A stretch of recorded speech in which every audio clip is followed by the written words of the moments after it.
ওই কারণ আছে কেন কামড় দেয় না? কামড় দেয় না। এই এটা কি হইছে তোর? পিরিত হইলো কবে তোর লগে এটা লগে ভালোবাসা মিল মহব্বত কর। কামড় দে, এটি বন্ধ করি গিয়া। এই বেজে হাবের মাথায় ধর। আপনারা খেয়াল আমি করেন, দিব না, দিবেন। কথাটা উত্তর দিবেন। এই যে এটা তো দাঁড়ায় সাপ, হ্যাঁ। আচ্ছা এটার মাথার মধ্যে কি ফনা আছে? না। এই কারণে এই যে চুদির বুতে চেতে না। যেগুলো সাপ ফনা তুলে, ফনা তুলে যদি কয় ফুস, সাপের তো এটা জাত শব্দ, এটাই মনে করে তারা গালাগালি করছে। এই যে ফুসকে ডাক দিচ্ছে ভাবে গালাগালি হচ্ছে। এই তখন মারামারিটা লাগে।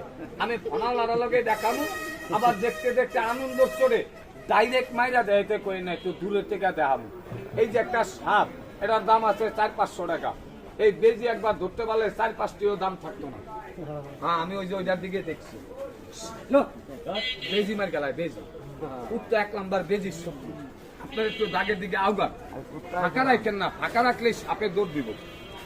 এটা তো অনেকক্ষণ দেখছেন, এটা কি আরো দেখবেন না রাইখা দিব? না, রাইখা দেন। তাহলে আপনাকে পায়ে হাত দিচ্ছি। আমি গরিব মানুষ, আমার বাপের জমিদারি থাকলে আর যাইলে খেলা দেখাইতাম না। আমার ক্ষতি করবেন না, আপনারা একটু হাতের